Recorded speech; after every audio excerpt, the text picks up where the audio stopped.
मानिषदं प्रतिष्ठा पगमा शाश्वती समा यत्ते क्रोचना तीक्ष्णोदेकमवधि काम महितमा। प्रथम श्लोक रामायण का। बोलो गणपति महाराज जी की जय, सदगुरुदेव भगवान की जय, मात भवानी मातेश्वरी की जय, गौ माता की जय, गायत्री माता की जय, गीता माता की जय, गंगा माता की जय, महारामायण की जय।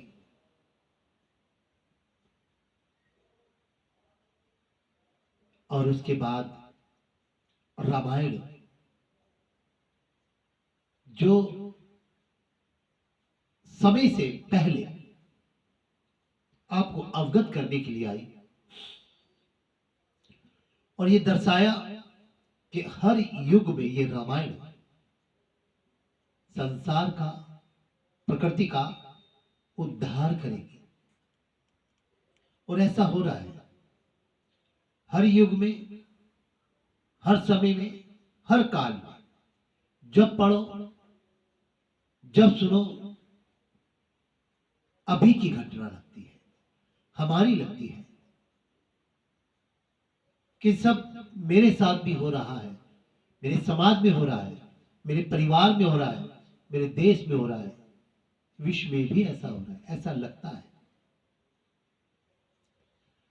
ये रामायण ही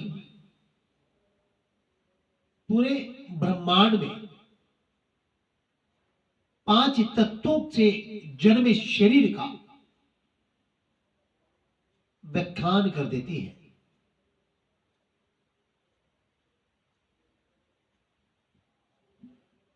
किस प्रकार से एक एक शब्द को बखान किया गया है, उसमें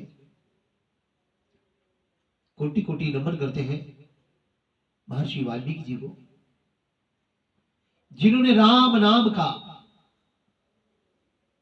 जो रसपान दिया है, और जिस रसपान को तुलसी जी ने ग्रहण किया और गोस्वामी तुलसीदास बन गए।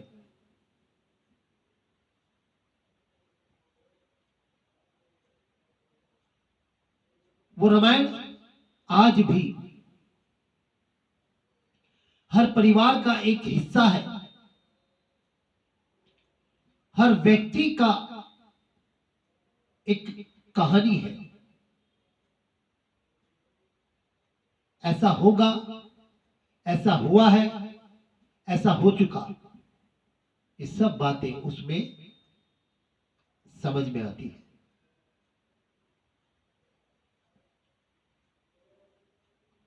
क्या नहीं करना चाहिए, क्या करना चाहिए, ये हमें रामायण और गीता दिखाती है, सिखाती है। और हम मूर्ख हैं जो उनको ना तो सुनते हैं, ना पढ़ते हैं, और सुन लिया और पढ़ लिया तो अमल नहीं करेंगे, कहानी समझते हैं। लेकिन वास्तविकता यही है कि समय बड़ा बलवान है। समय से पहले रामायण ने आकर ये साबित कर दिया कि जो होगा अच्छे के लिए होगा, जो हो रहा है वो अच्छा हो रहा है, और आगे भी उसकी लीला के अनुसार अच्छा ही होगा।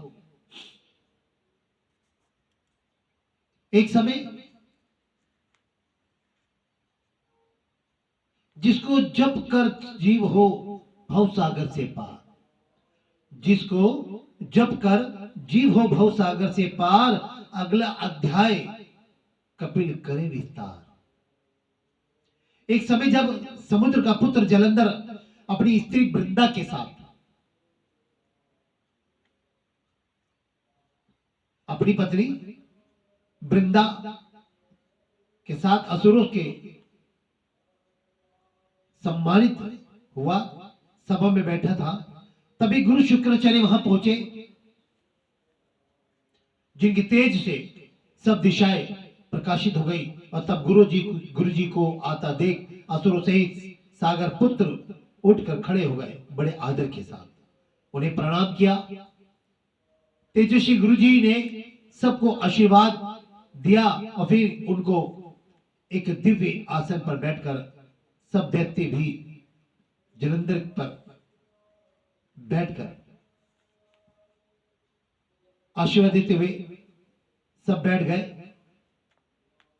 और सभा में जब चर्चा चली तो सागर पुत्र ने नम्रता से ये प्रश्न किया कि हे गुरु जी, राहु का सिर किसने काटा था, आप हमें बताइए।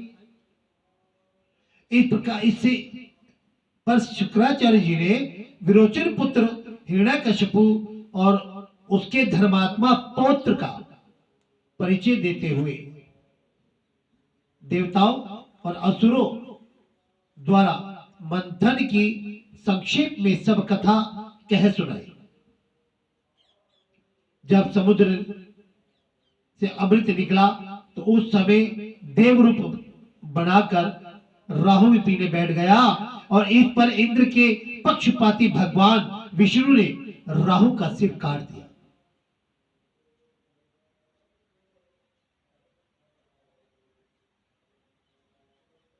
यह सुनने के साथ ही जलंधर के नेत्र लाल हो गए। उसने बड़ा क्रोध किया और आज्ञा दी कि तुम शीघ्र ही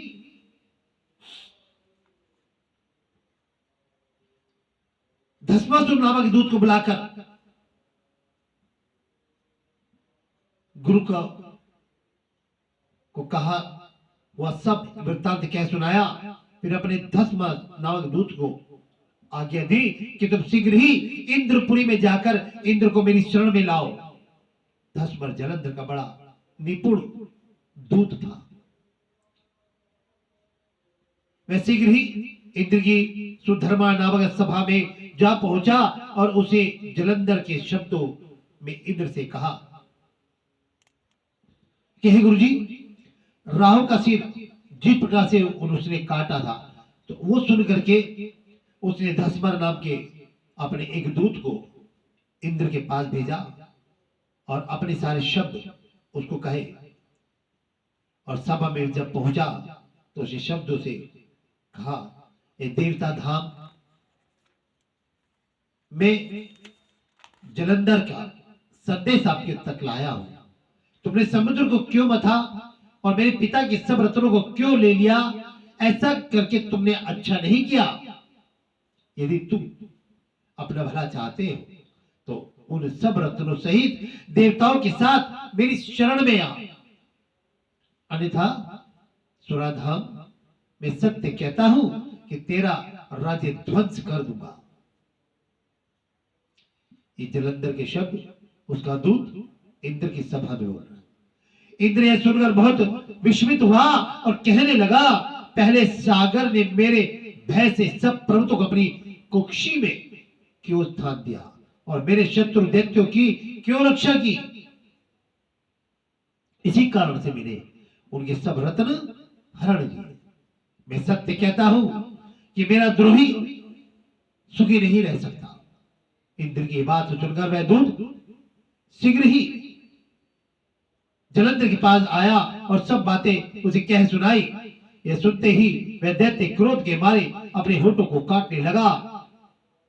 तब पाताल से करोड़ दैत्य उसके पास पहुंच गए और शुंभ निशुंभ सैन्यपतियों के साथ लेकर जलंधर इंद्र से युद्ध करने लगा। और शीघ्र ही इसने इंद्र के नंदवन में अपनी विशाल सेना उतार दी। वीरों की संग ध्वनि और घोर गंजन इंद्रपुरी में गूंज गई। अमरावती छोड़ देता उनसे युद्ध करने लगे और भयानक मार काट हुई। दोनों पक्षों के आचार्य अपने अपने मृतकों को जलाने लगे। असुर के आचार्य गुरु शुक्राचार्य अपनी मृत संजीवनी विद्या से और देवगुरु बृहस्पति अपनी द्रोणगिरी से औषधियां ला करके मृतकों को जीवित कर रहे थे। इस पर जलंधर ने अपने गुरु शुक्राचार्य से भी क्रुद्ध होकर कहा कि मेरे से मरे हुए देवता जी कैसे जाते हैं? जलाने वाली औधी तो आपके पास है। इस पर शुक्राचार्य जी बोले कि बृहस्पति जी द्वारा द्रोणगिरी औषधि लाकर देवताओं को जिलाने की बात बताई। यह सुनकर जलंधर और भी क्रोध हो गया और श्री शुक्राचार्य जी ने कहा, क्रोध क्यों होते हो? यदि शक्ति है तो द्रोणागिरी पर्वत को उखाड़ कर समुद्र में फेंक दो, तब मेरे कथन की सत्यता प्रमाणित हो जाएगी। इस पर जलंधर क्रुद्ध होकर शीघ्र ही द्रोणागिरी पर्वत के पास पहुंचा और अपनी भुजाओं द्वारा उसे जड़ से उखाड़ कर समुद्र में फेंक दिया। यह तो भगवान शंकर का तेज था, इसमें जलंधर की कोई विचित्रता नहीं थी। तत्पश्चात ये सागर पुत्र युद्ध भूमि में आकर बड़े वेग से देवताओं का संहार करने लगा। जब गुरु बृहस्पति औषधि लेने के लिए द्रोणागिरी पर्वत पर पहुंचे तो द्रोणागिरी की जगह वहां पर उन्हें सूना मैदान मिला। तब वे भयभीत होकर देवताओं के पास आए और कहा कि युद्ध बंद कर दो, तुम लोग अब जलंधर को नहीं जीत पाओगे। पहले इंद्र ने जो भगवान शंकर का अपमान किया था वह उसी का फल है आज। यह सुनकर देवता युद्ध की आशा त्याग अत्यंत व्याकुल हो गए और इधर उधर भाग निकले। सिंधु सूत निर्भय होकर अमरावती में प्रविष्ट हो गया और इंद्र आदि सब देवताओं ने गुफाओं में शरण ले ली। ऐसा नहीं कि देवता ही सब कुछ करते थे, देवताओं ने भी शरण ली है। बोली राधे राधे, बोलो सदगुरुदेव भगवान की जय।